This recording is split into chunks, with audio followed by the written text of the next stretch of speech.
কাল রাতে কি রান্না হয়েছিল তা তো তোমরা দেখেই নিয়েছো। হয়েছে কিমা চানা সাথে ময়দার রুটি। এবার কিমা চানার রেসিপিটাও তোমরা দেখে নাও। কিমা চানার জন্য লাগছে চানা, যা সকাল থেকে ভিজিয়ে রাখা হয়েছিল, আর নুন দিয়ে 3-4টে সিটি দিয়ে নেওয়া হয়েছে। আর নেওয়া হয়েছিল খাসির মাংসের চর্বি, সাথে পেঁয়াজ, টমেটো, আদা রসুন বাটা, আলু, কাঁচা লঙ্কা ও ক্যাপসিকাম। পরপর স্টেপ বাই স্টেপ কীভাবে করছি দেখেই নাও। প্রথমে কড়ায় তেল গরম করে তাতে চিনি দিয়ে লঙ্কা, তেজপাতা ফোড়ন দেওয়া হয়েছে।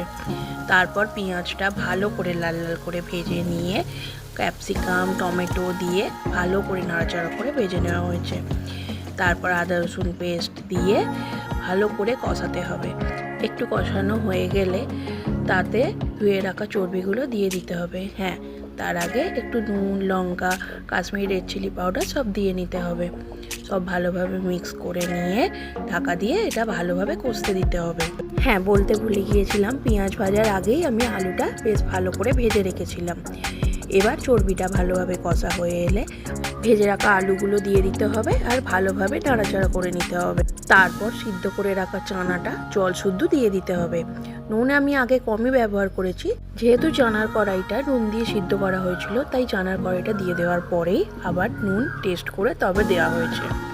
তারপর দিতে হবে খানিকটা গরম মশলা আর বেশ খানিকটা ঘি। ব্যাস, ভালোভাবে মিশিয়ে নিয়ে বেশ খানিকক্ষণ ফুটিয়ে নিলেই রেডি আমাদের কিমা চানা। পুরোপুরি রেডি হওয়ার পর চানাটা দেখতে এই রকম হয়েছিল।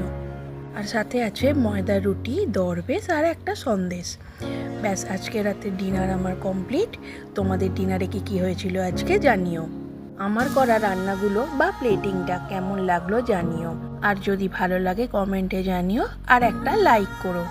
তোমাদের সবার সুস্থতা কামনা করি। শুভরাত্রি।